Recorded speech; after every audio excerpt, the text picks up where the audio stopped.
Muy buenas tardes, hermanos. El Señor les bendiga. Pues estamos una vez más en este estudio del libro de los Hechos. Ya vamos avanzando. Hoy comenzamos el capítulo 23 y le pedimos a nuestro Señor que verdaderamente, hermanos, cada uno de nosotros podamos entrar a la comprensión de su palabra. El Señor les bendiga en esta tarde y vamos a hacer una oración para dar inicio con nuestro estudio. Señor Jesús, te damos gracias, eterno Padre.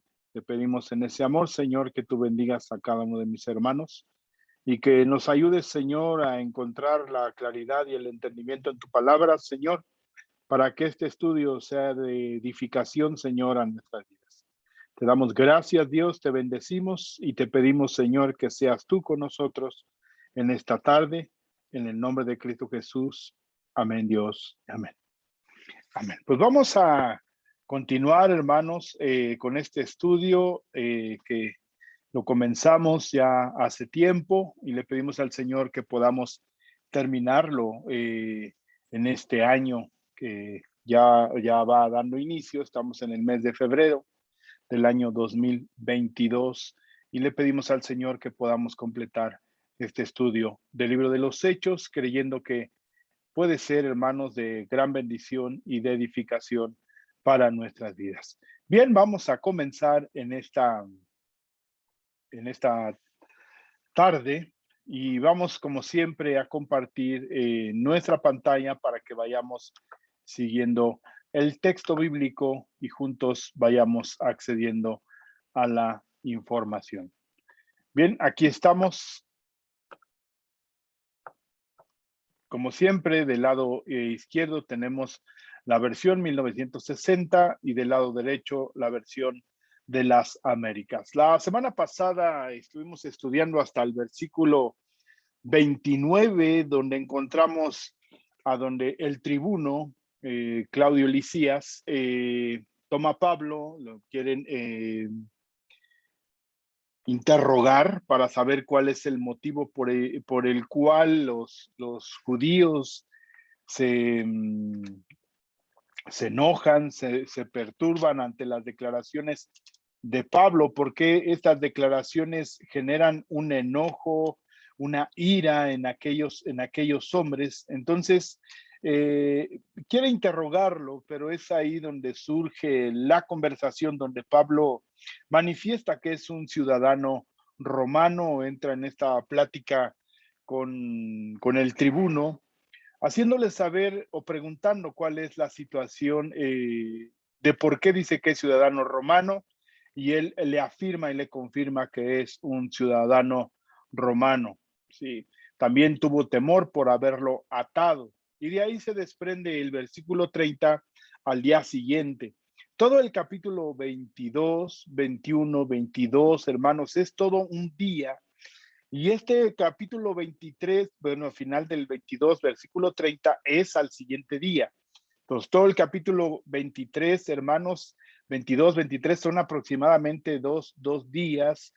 Y cuando se presenta ante Félix, pasan aproximadamente 5 días. Entonces, estamos hablando de ya casi 12 días, que es lo que defiende Pablo en su postura diciendo que de alguna manera ya había pasado este tiempo, ¿no? Cuando llega aquí Pablo ante Félix, cuando pide que de alguna manera manifieste, dice, 5 días después descendió al sumo sacerdote Ananías con algunos de los ancianos, entonces haciendo una cuenta, ya estaba por cumplir sus votos los 7 días, entonces pensando que estaba en el día 6, de ahí transcurren 5 días más estos 2 días, ¿sí? O estaba en el quinto, más 5, son 10, 12 días. Descendió el sumo sacerdote Ananías con algunos de los ancianos y Pablo aquí hace su defensa. Dice el versículo 11, como tú puedes cerciorarte, no hace más de 12 días que subí a Jerusalén a adorar y no me hallaron disputando con ninguno, ni amotinando a la multitud. Esa es su defensa ante Félix. Es lo interesante, hermanos, que estamos encontrando en estos textos, que en algunos, por ejemplo, como Hechos, capítulo 18, pasa un periodo de tiempo largo, o Hechos capítulo 19, es otro periodo también largo, y solamente son 5, 10, 12 versículos, pero aquí encontramos 2, 3 capítulos que hablan de 2 días, de la misma manera que en el tiempo en el que el Señor Jesucristo fue prendido, fue tomado, fue enjuiciado, pues eran 3, 4 días lo que aconteció, no fue mucho tiempo. Entonces encontramos aquí a Lucas en una narrativa de 2 días. Por eso decíamos que estos capítulos, de este capítulo 22, del 21 hasta casi hasta el 27, encontramos ciertas narrativas. En el capítulo 26 es donde quizás podamos detenernos un poco más y poder avanzar un poco más en nuestro estudio de este libro de los Hechos. Pero aquí encontramos, hermanos, con toda claridad de estos 2 días, que está en esta situación de una turba enardecida, tratan de golpear a Pablo, lo rescatan el tribuno junto con los soldados romanos y los centuriones, eran aproximadamente 5 centuriones con su grupo o su comando de soldados, los cuales rescatan a Pablo por el favor de Dios. De ahí se detienen las escalinatas, presenta su defensa, y esta es la continuación de su defensa ante el concilio. Este capítulo 23, del versículo 1 al versículo 11, es la defensa de Pablo ante el concilio. Entonces, él debe de tomar la oportunidad para seguir manteniendo de su lado a estos hombres, que es el gobierno romano, para que lo sigan protegiendo y se puedan cumplir los propósitos del Señor. Leo entonces capítulo 22, versículo 30. Dice, al día siguiente, queriendo saber de cierto la causa por la cual le acusaban los judíos, le soltó de las cadenas y mandó venir a los principales sacerdotes y a todo el concilio, y sacando a Pablo le presentó ante ellos. Aquí hay algunas posturas con respecto a dónde fue esta reunión. Algunos comentan que, por ejemplo, hay un lugar de reunión en la parte este del templo, donde ahí es donde se reunían normalmente un salón, como ahora pues un salón de pleno, donde tendría que haber el sumo sacerdote y algunos otros más. Y junto con él también estaban el grupo de ancianos que para este tiempo fueron constituidos, sí, leemos en el tiempo de Moisés, pero fueron teniendo algunas variaciones después de la dispensación, de la deportación que hubo del pueblo de Israel, y fueron regresando y se empezaron a distorsionar muchas cosas después de que regresan de Babilonia a Jerusalén y empiezan a retomar muchas de las prácticas. Y ahorita vamos a comentar un poquito de este periodo intertestamentario, que es el periodo de la transición del Antiguo Testamento al Nuevo Testamento. Son 400 años que se llaman los 400 años del silencio. Pero aquí decíamos que existe una controversia en cuanto a si se reunieron en la parte oeste del templo o se reunieron afuera de la fortaleza Antonia, donde estaba Pablo contenido, resguardado por los romanos, en un salón o afuera, en las mismas escalinatas donde Pablo presentó su defensa. Pero aquí el texto lo único que nos dice, queriendo saber con certeza la causa por la cual los judíos lo acusaban, persiste en lo mismo el tribuno acerca de saber por qué se le acusa.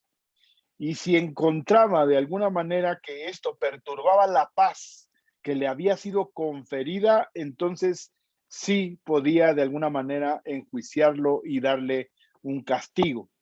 Pero a fin de cuentas se da cuenta este tribuno que parte de las discusiones son cuestiones propias de los judíos. Para él no hay división entre judíos ni cristianos, simplemente que empieza a haber unas ciertas repercusiones. Entonces encontramos aquí, después de 20 años en que Esteban había sido de una manera lapidado en ese capítulo 7 del libro de los Hechos, podemos encontrar que nuevamente está reunido el concilio para emitir un juicio. En 5 ocasiones anteriores, ese mismo concilio ya había tomado resoluciones. Encontramos a un nuestro Señor Jesucristo en Marcos capítulo 14, versículo del 53 al 65, donde es juzgado Cristo. Encontramos en Hechos capítulo 4 al versículo 5 al 22, a un Pedro y Juan también, donde son juzgados por este concilio. El arresto de todos los apóstoles en Hechos capítulo 5, versículo 21, y a Esteban en ese capítulo Hechos, capítulo 6, versículo 22, donde Esteban presenta de la misma manera su defensa de una manera magistral. Y aquí encontramos a Pablo, es la quinta ocasión donde es convocado este concilio para que se tome a juicio acerca de las cuestiones, vamos a decirlo así, doctrinales, o las cuestiones de la fe de los cristianos, desde el Señor Jesucristo hasta este momento de Pablo. Y hay algunas similitudes que podemos encontrar con este texto de aquí de Hechos capítulo 23, algunas similitudes de la misma manera con lo que acontece en el Evangelio según San Juan capítulo 18, donde está siendo juzgado el Señor Jesucristo por Pablo, por Pilato, perdón. Y aquí, en una similitud con Pablo de lo que acontece, vamos a encontrar algunas similitudes con estos textos. Entonces, es muy interesante, hermanos, ver estas similitudes y poder comprender que por eso el Señor nos llama a que seamos partícipes de sus sufrimientos. Precisamente cuando nosotros verdaderamente padecemos por cuestión del Evangelio, es realmente porque es por lo que creemos, no porque tenemos una deuda, algún conflicto por la cuestión de nuestra conducta, no, sino es precisamente por hablar la novedad del Evangelio del Señor Jesucristo. Hoy estamos en el año 2022 y para algunos sigue siendo novedad este Evangelio, novedad porque durante estos 2000 años de la historia de la iglesia, pues ha habido muchas debilidades, dificultades en el poder compartir en el Evangelio. La oposición hacia la iglesia podemos ver que era una en ese siglo primero, y posteriormente se va generando una oposición después también del año 300, cuando Roma empieza a tomar una oportunidad y empieza a establecer un dominio y control del propio evangelio, empieza a someter a los propios cristianos, ¿no? Aquellos que de alguna manera disentían en ese sentido con lo que es Roma, y encontramos una transformación hasta el periodo de la Reforma, donde Martín Lutero podemos encontrar que enfrenta a Roma o al Papa de Roma, cuestionando muchas de las prácticas que se tenían para poder tener una comunión con Dios. Y de ahí empieza ese periodo de la Reforma, vienen los puritanos y viene un auge de ese año 1600 hasta el año 1800. Y después, en 1900, empieza nuevamente vamos a decirlo así, una distorsión del propio evangelio hasta este año que estamos viviendo. Ya hemos estado compartiendo acerca de la posmodernidad y algunas doctrinas que han sido, pues, de alguna manera no enseñadas de una manera correcta en América Latina y América del Norte, y podemos encontrar que nos vemos afectados en lo que hemos estado creyendo. Entonces, hermanos, la oposición a la iglesia siempre ha estado. Por ejemplo, en este estudio del libro de los Hechos que hemos estado contemplando, podemos encontrar que hay una oposición cuando viene, los discípulos son embestidos por el poder del Espíritu Santo, en Hechos capítulo 2, versículo 13, en Hechos capítulo 3, cuando ese cojo de nacimiento es sanado y es cuestionado Pedro y Juan por ese milagro que ocurrió y son encarcelados, Hechos capítulo 4, en Hechos capítulo 5 son prendidos y tomados los apóstoles, en Hechos capítulo 6 es cuestionado Esteban y Hechos capítulo 7 lapidado y muerto. En Hechos capítulo 8 empieza la dispersión de aquellos creyentes que estaban en Jerusalén. Después encontramos en Hechos capítulo 12 la muerte de Santiago en manos de Herodes por espada es muerto. Y vemos que es muerto y Pedro aprendido y es liberado de una manera sobrenatural por un ángel, ¿no? Entonces, vemos también a Pablo en Hechos capítulo 9 en Damasco, también en Jerusalén, da su testimonio, Hechos capítulo 13, ya en la parte, en la isla de Chipre, Hechos capítulo 13, 45, ya pegado hacia la parte de Asia, que es donde empieza su primer viaje misionero en Chipre, luego en Antioquía de Pisidia, Iconio, Listra. Vemos que hay oposición, que siempre hay un grupo de judíos creyentes, celosos de la ley, que cuestionan las prácticas del apóstol Pablo, lo que comparte, también en Tesalónica, en Berea, en Corinto, segundo viaje misionero, en tercer viaje misionero en Éfeso y su regreso y camino hacia Jerusalén, donde finalmente es tomado y cuestionado, diciendo que él está perturbando, negando la ley de Moisés, impidiendo que se circunciden los hijos de los judíos creyentes.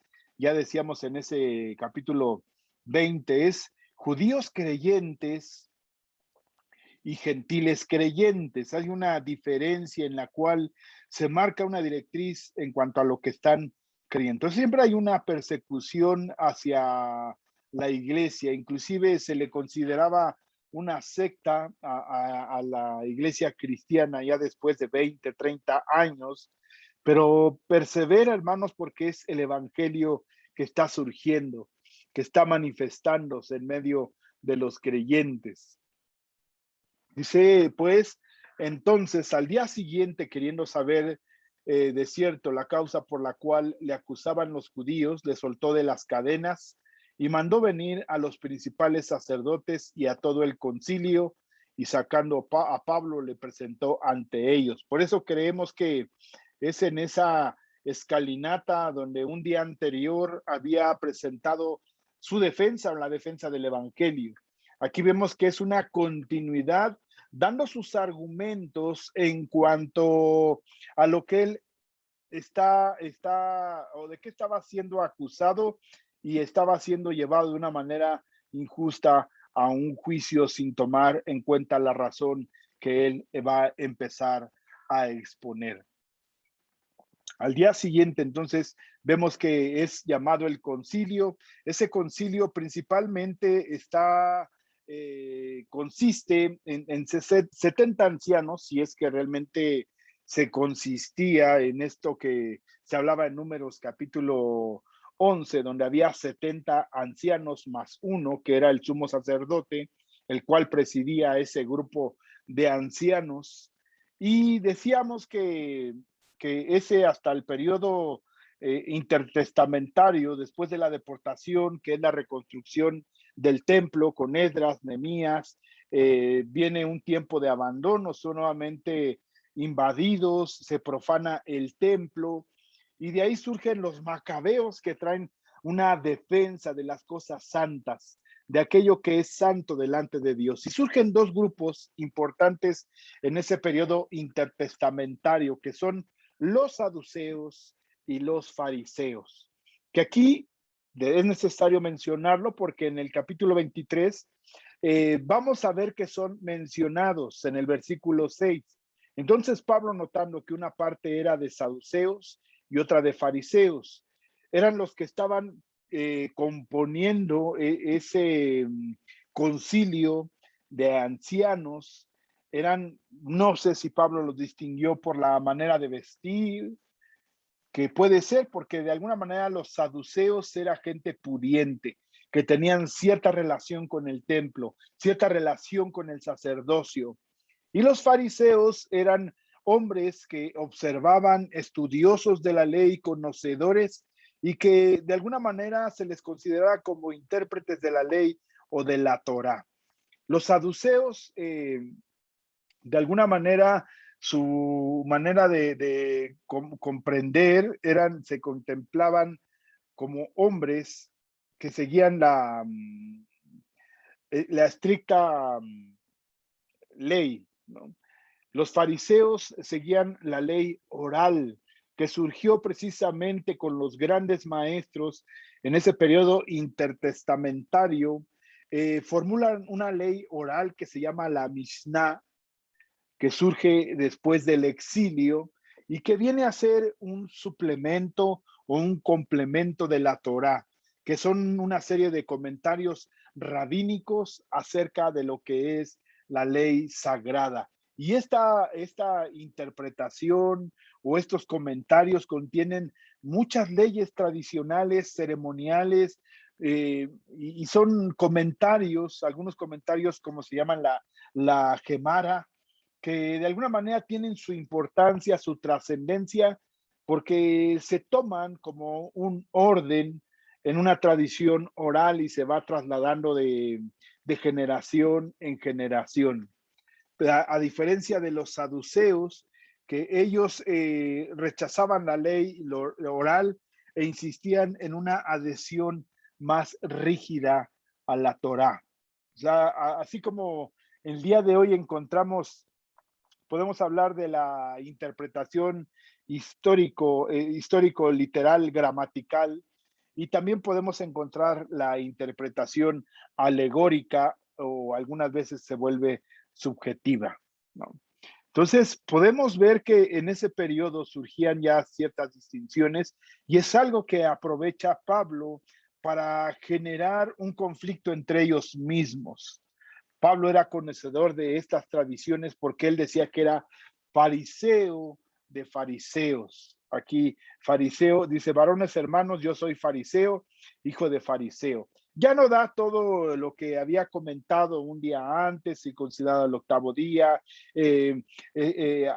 Aprendió a los pies de Gamaliel, celoso de la ley y todas las circunstancias que comenta un día antes. Quizás porque algunos de estos que estaban aquí presentes, que como concilio, un día antes estaban con piedras en mano queriendo tratar de lapidar o de matar a Pablo. Entonces ya no presenta una defensa completa, pero es muy importante, hermanos, que podamos comprender que dentro de este concilio estaban saduceos, fariseos, escribas, que de alguna manera los escribas eran expertos en el estudio e interpretación de la ley de Moisés.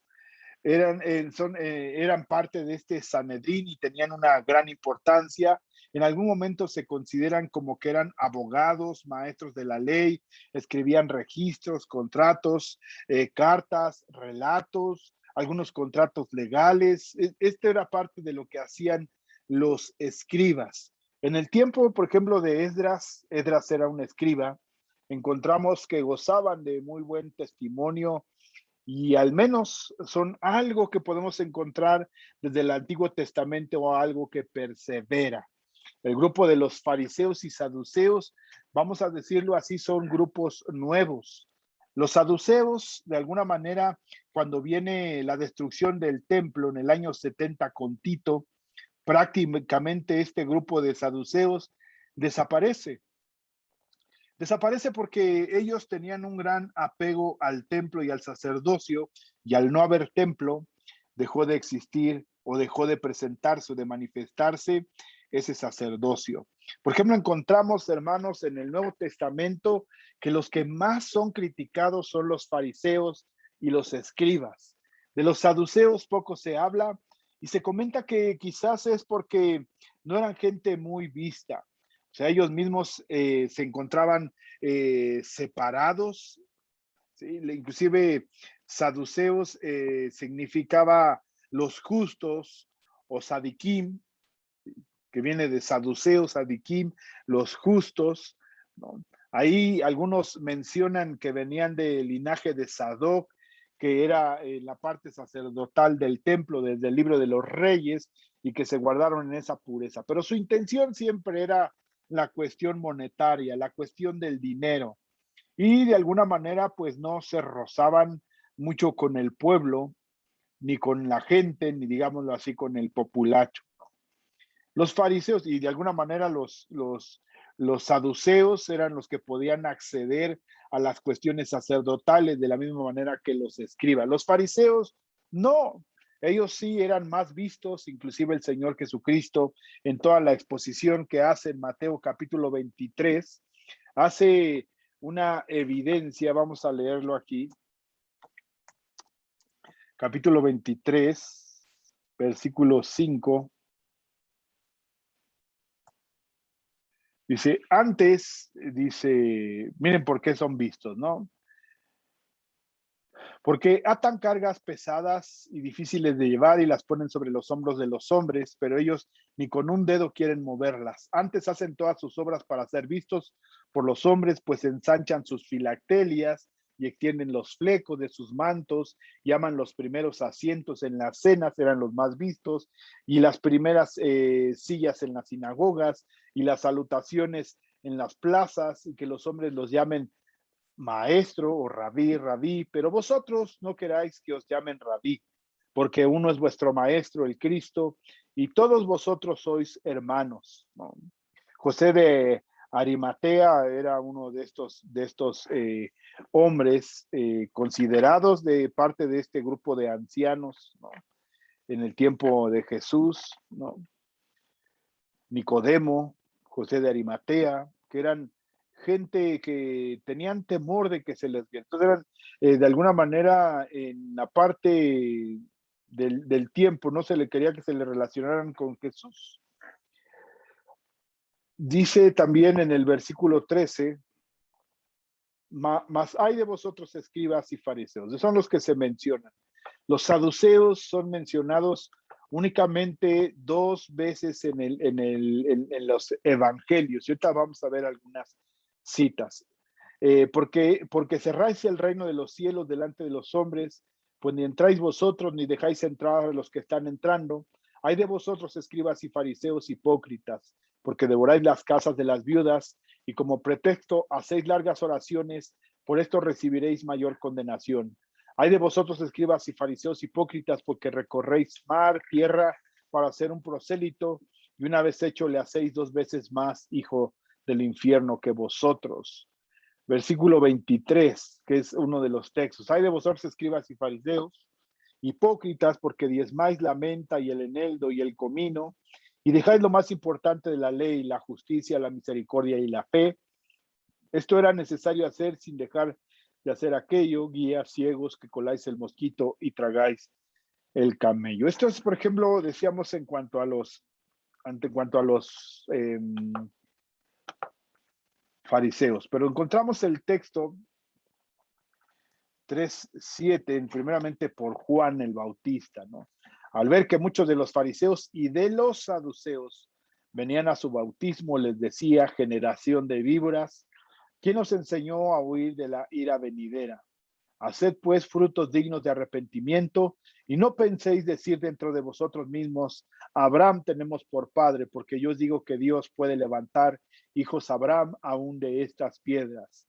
Y ya también el hacha está puesta a la raíz de los árboles, por tanto todo árbol que no da buen fruto es cortado y echado al fuego. Aquí se habla de los saduceos y otro texto más amplio donde el Señor Jesucristo habla con sus discípulos. Mateo capítulo 16, versículo 1. Vinieron los fariseos y los saduceos para tentarle y le pidieron que les mostrase señal del cielo, mas él respondiendo les dijo, cuando anochece decís buen tiempo porque el cielo tiene arréboles, y por la mañana hoy hay gran tempestad. Versículo 5. Llegaron los discípulos al otro lado, se habían olvidado de traer pan, y Jesús le dijo: mirad, guardaos de la levadura de los fariseos y de los saduceos. Ellos pensaban dentro de sí diciendo: esto dice porque no trajimos pan. Entendiéndolo, Jesús les dijo: ¿por qué pensáis dentro de vosotros, hombres de poca fe, que no tenéis pan? Dice aquí del versículo 11: ¿cómo es que no entendéis que no fue por el pan que os dije que os guardaréis de la levadura de los fariseos y de los saduceos? Sabemos que la levadura se puede comentar como el pecado o aquello que contamina lo que es santo. Entonces los fariseos traían tradiciones humanas de la ley oral, y cambiaban, ¿verdad? Parte de lo que es la ley por las propias tradiciones, convirtiéndolo en palabra de Dios cuando no era así. Los saduceos, de alguna manera, no eran tan vistos, como lo estamos comentando, únicamente en estos dos textos. Sabemos que en los evangelios, hermanos, hay evangelios sinópticos, Mateo, Marcos y Lucas. Son los tres evangelios sinópticos y el evangelio de Juan, que de alguna manera se interrelaciona, y podemos encontrar algunas narrativas muy similares, ¿no?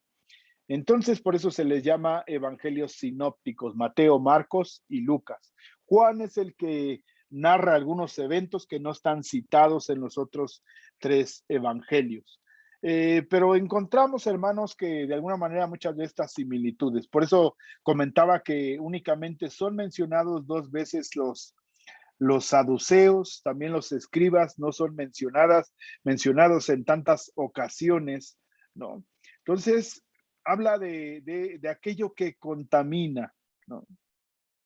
Entonces, esta era la situación. De vez estaba compuesto el concilio entre saduceos,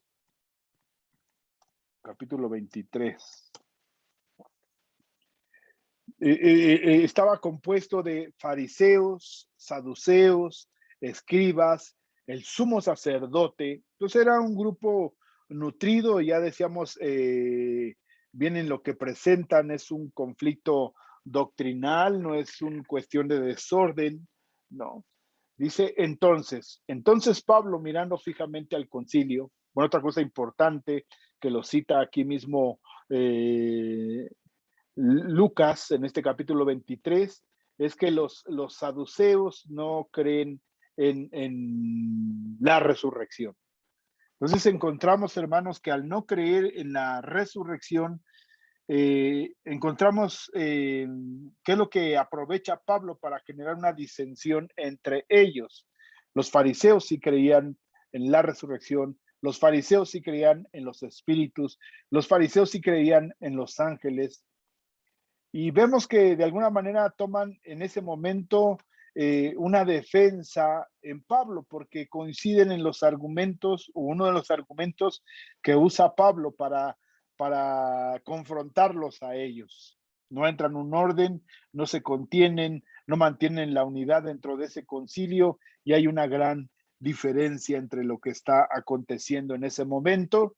Y Pablo es nuevamente rescatado, porque esas diferencias les llevan a levantarse la voz, a gritar, hasta decirse o lanzarse maldiciones entre ellos.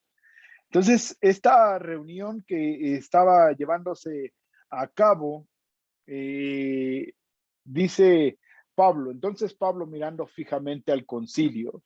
Aquí algunos comentan que, por ejemplo, Pablo en Gálatas, que algunos lo han usado mal este texto, acerca de que Pablo tenía cierta debilidad en sus ojos. Algunos dicen que no veía bien, algunos dicen que en este texto se quedó mirando fijamente al concilio para ver si reconocía a algunos de ellos. Debemos de recordar que en ese capítulo 22, él mismo dice que él había pedido cartas a este concilio, o algunos de ellos seguían estando, ya no estaban. ¿Para qué? Pues para ir a aprender a los cristianos. Entonces Pablo gozaba de una buena relación y comunión con este concilio, aunque estaba plenamente equivocado y él mismo lo reconoce, ya lo hemos comentado. Entonces, lo que se piensa es que mira fijamente al concilio pensando que puede identificar a alguno. Algunos otros comentan que tenía una debilidad en su vista y esto da también pie al argumento porque cuando es golpeado y él dice que no había reconocido al sumo sacerdote o no sabía que era el sumo sacerdote Ananías cuando alguien le golpea en la cara.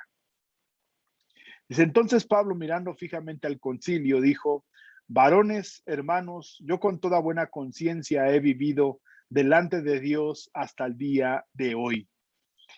Esta es una expresión que de alguna manera genera cierta controversia, porque aquellos se enardecen al escuchar esta expresión, porque dice que el sumo sacerdote Ananías ordenó entonces a los que estaban junto a él a que le golpeasen en la boca. Por quizás esta expresión que hace el apóstol Pablo de que él mantiene una limpia conciencia, no tienen nada de qué acusarme. Esto es lo que dice. Y lo mismo presenta cuando habla con Félix, Hechos capítulo 24, versículo 16, dice, y por esto procuro tener siempre una conciencia sin ofensa ante Dios y ante los hombres.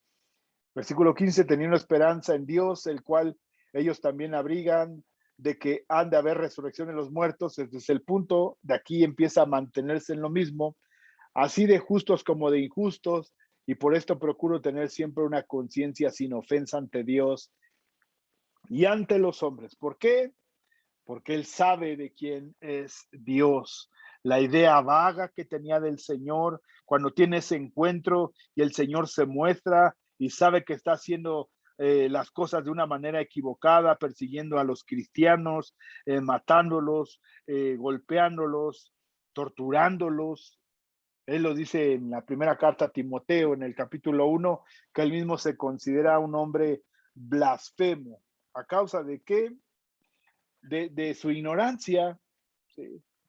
De que no conocía a Dios, conocía la ley, pero no conocía a Dios. Por eso el Señor reprende a los fariseos llenos de tradiciones, llenos de celo, ¿no? Y algo que hay que aclarar, hermanos, siempre, al menos hasta el capítulo 8, encontramos que mucha de la iglesia que estaba surgiendo eran judíos, ¿sí?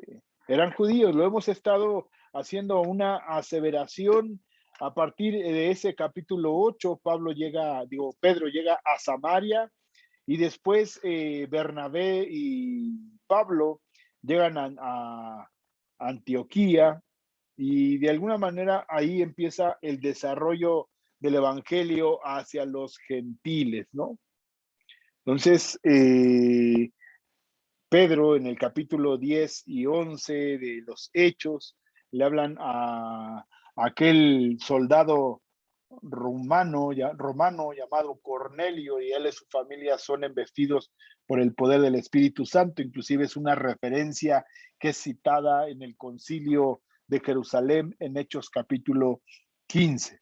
Entonces, Pablo menciona que para él es necesario, es importante mantener una limpia conciencia. Segunda de Corintios, capítulo 1, versículo 12, porque nuestra gloria es esta, el testimonio de nuestra conciencia, que con sencillez y sinceridad de Dios, no con sabiduría humana, sino con la gracia de Dios, nos hemos conducido en el mundo y mucho más con vosotros. Entonces habla de una claridad del por qué y para qué comparte el evangelio. Primera de Timoteo, capítulo 3, versículo 9. Primera de Timoteo, capítulo 3, versículo 9. Que guarden el ministerio, dice, los diáconos asimismo deben de ser honestos, sin doblez, no dados a muchos al vino, no codiciosos de ganancias deshonestas, que guarden el misterio de la fe con limpia conciencia. Entonces es algo, hermanos, a la que todos nosotros tenemos que procurar tener acceso. No solamente los ancianos en este capítulo 3, ni los diáconos, sino todos aquellos hermanos que han nacido de nuevo, procuremos tener una limpia conciencia delante de nuestro Dios y de los hombres. Porque parte de los requisitos, tanto aquí del 1 al 7, habla que gocen de buen testimonio tanto con los de adentro como los de afuera, ¿no? Entonces, hermanos, vemos que hay una relación y una comunión en la iglesia y también hay una relación, vamos a decir, de comercio, de negocios, de amistad con la gente que no conoce al Señor, pero también delante de ellos se pide que haya un buen testimonio, ¿no? Entonces, Pablo es en esta declaración, recibe un golpe. El sumo sacerdote Anías ordenó entonces a los que estaban junto a él que lo golpeasen en la boca. Entonces Pablo le dijo: Dios te golpeará a ti, pared blanqueada. ¿Estás tú sentado para juzgarme conforme a la ley y quebrantando la ley me mandas golpear?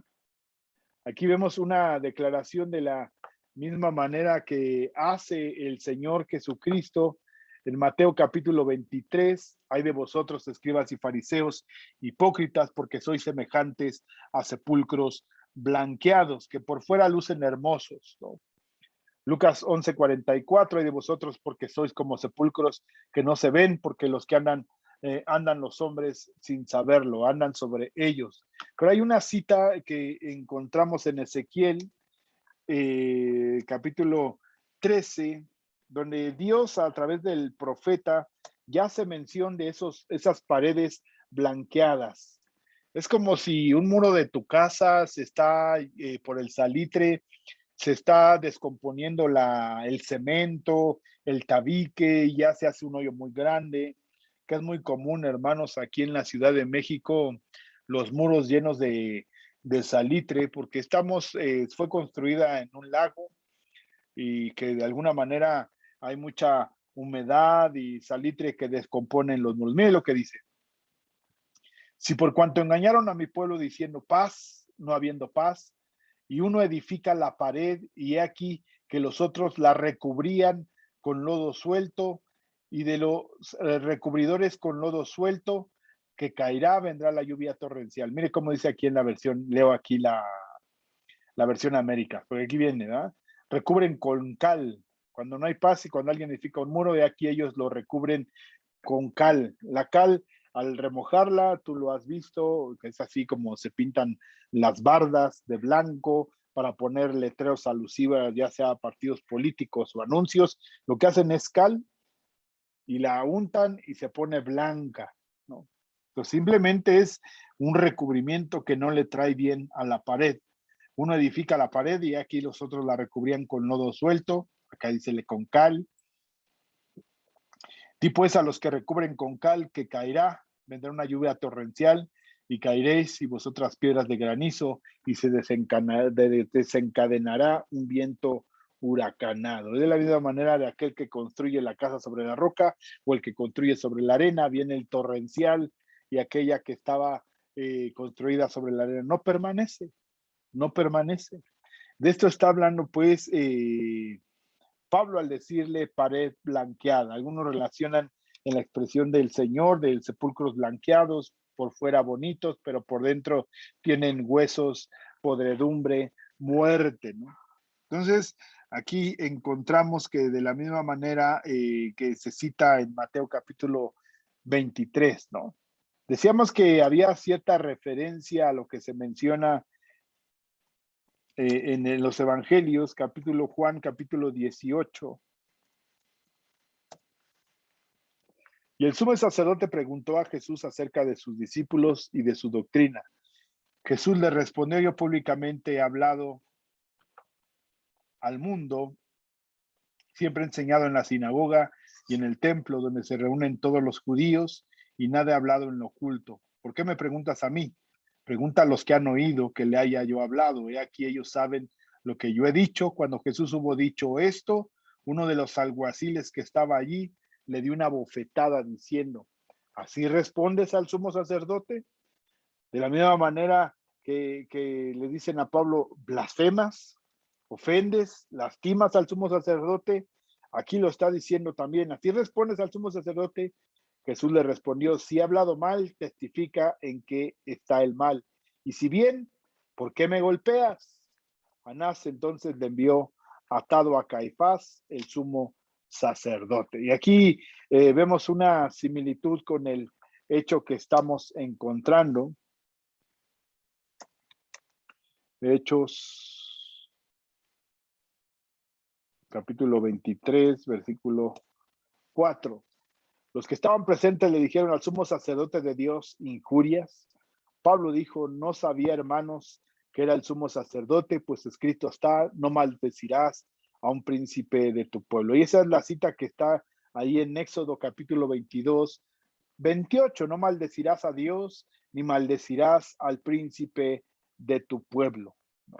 Entonces, Pablo, siendo conocedor de la ley, dice, bueno, yo no sabía que era el sumo sacerdote, y es aquí donde algunos comentan que Pablo lo usa en una manera de pretexto para decir que no le reconocía.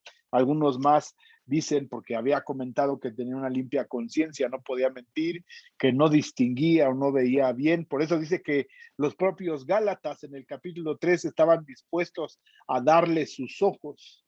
Pues decíamos que ese texto algunas veces se ha malinterpretado hablando del hoy llamado ministerio apostólico, ¿verdad? Donde se le tiene uno que entregar o servir. Gálatas capítulo 3.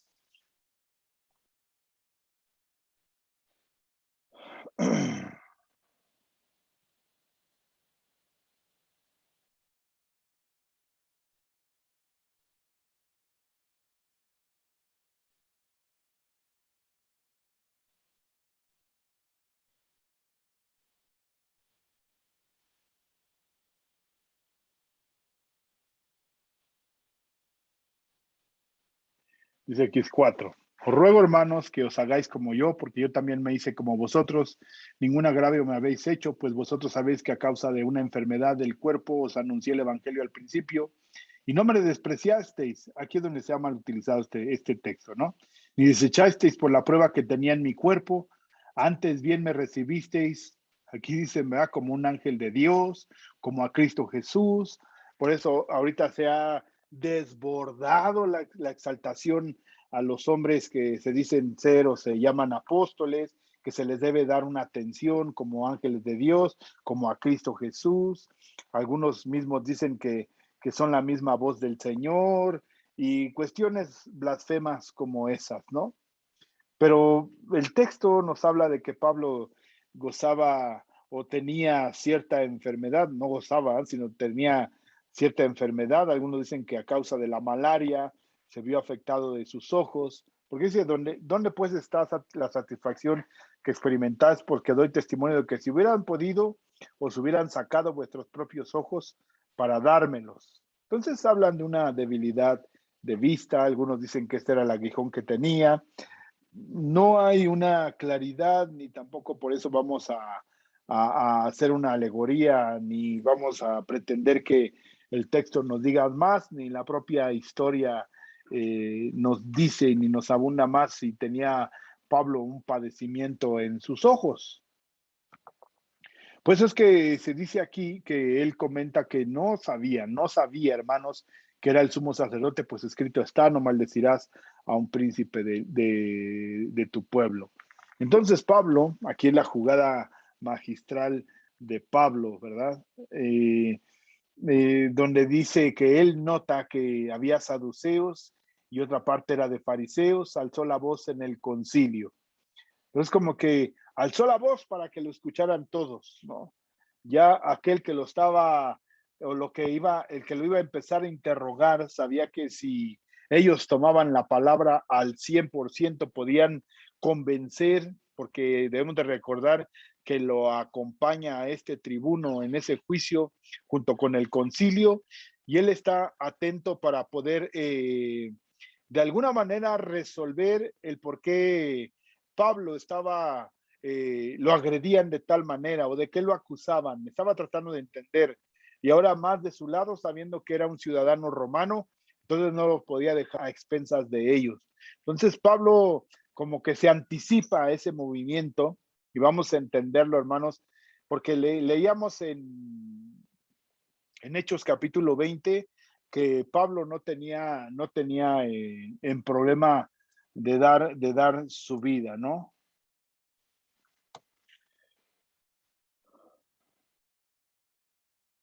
Dice aquí,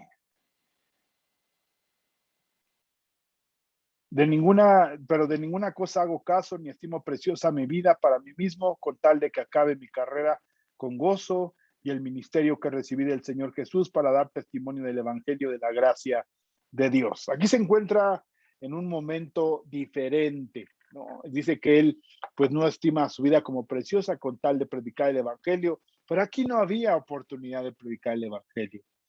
A Pablo se le había dado promesa que iba a estar ante reyes. Entonces esto todavía no tenía cumplimiento. El único más avanzado era este tribuno, ¿sí? Pero después es llevado ante Félix, luego ante Festo, luego ante Agripa, y al final pudiera parecer que también compadeció ante César. Entonces se tenía que cumplir ese propósito para llegar a Roma, y esto es lo que dice el texto en el versículo 11. A la noche siguiente se le presentó el Señor y le dijo: ten ánimo, Pablo, pues como has testificado de mí en Jerusalén, así es necesario que testifiques en Roma. Inclusive en la siguiente parte de este capítulo se hace un complot para matar a Pablo. Se entera a su sobrino, el hijo de su hermana, va y le anuncia. Pablo le dice: ¿sabes qué? Ve y dile al tribuno. ¿Por qué? Si él no te estimaba su vida como preciosa, pues sabe que si lo hace nada más porque sí, pues pueden sí acabar con su vida y no cumplir el propósito de Dios. Y esto también, hermano, nos llama para que verdaderamente busquemos cumplir los propósitos del Señor y no hagamos las cosas así, hermanos, a ver qué pasa o a ver qué situación sucede. Entonces Pablo, aunque no estimaba su vida, pues tenía que haber un propósito cuando fuera expuesta a su propia vida. Entonces Pablo aquí se apresura a hacer un movimiento inesperado. Entonces levanta su voz, notando que una parte era de saduceos y otra de fariseos. Alzó la voz en el concilio: varones hermanos, yo soy fariseo, hijo de fariseo. Acerca de la esperanza y de la resurrección de los muertos se me juzga. Cuando dijo esto, se produjo disensión entre los fariseos y los saduceos, y la asamblea se dividió porque los saduceos dicen que no hay resurrección, ni ángel, ni espíritu, pero los fariseos afirman estas cosas, y hubo un gran vocerío, y levantándose los escribas de la parte de los fariseos, contendían diciendo: ningún mal hallamos en este hombre, que si un espíritu le ha hablado a un ángel, no resistamos a Dios. Y habiendo grande disensión, el tribuno, teniendo temor de que Pablo fuese despedazado por ellos, mandó que bajasen soldados y le arrebatasen del medio de ellos y le llevasen a la fortaleza. La noche siguiente se les presentó el Señor y les dijo: ten ánimo, Pablo, pues como has testificado de mí en Jerusalén, así es necesario que testifiques también en Roma. Entonces vemos a una defensa de Pablo con certeza de lo que está aconteciendo. Hace esta manifestación, habla de la resurrección, ¿sí? Como el día de hoy por la mañana estuvimos hablando de la resurrección del Señor, que es muy importante, porque es importante y es el punto medular del evangelio del Señor. Hechos capítulo 26, versículo 6. Y ahora, por la esperanza de la promesa que hizo Dios a nuestros padres, soy llamado a juicio, promesa cuyo cumplimiento esperan que han de alcanzar nuestras 12 tribus, sirviendo constantemente a Dios de día y de noche. Por esta esperanza, oh rey Agripa, soy acusado por los judíos, que se juzga entre vosotros cosa increíble, que es una cosa increíble que Dios resucite a los muertos. Y aquí está evidenciando que de alguna manera, ¿será que Dios tiene el poder o no tiene el poder para resucitar a los muertos? Y esto, hermanos, si te interesa escuchar o entender un poco más acerca de la resurrección, hoy por la mañana estuvimos compartiendo acerca de lo que es la resurrección de Cristo. ¿Por qué es importante? ¿Por qué es trascendente? ¿Por qué fue el punto medular del poder compartir el evangelio del Señor Jesucristo? Entonces, hermanos, llegamos a cerrar este texto. Aquí decíamos en Hechos, capítulo 23, versículo 11, ningún mal hallamos, empieza la defensa de los fariseos.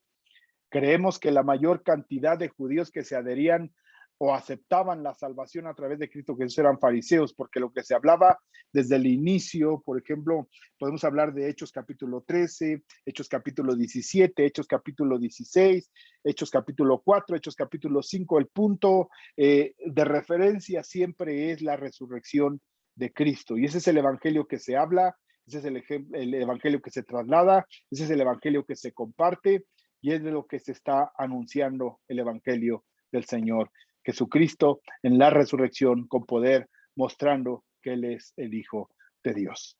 Bien, hermanos, pues nos despedimos en esta tarde y te invito a que nos sigas, que sigas este estudio del libro de los Hechos.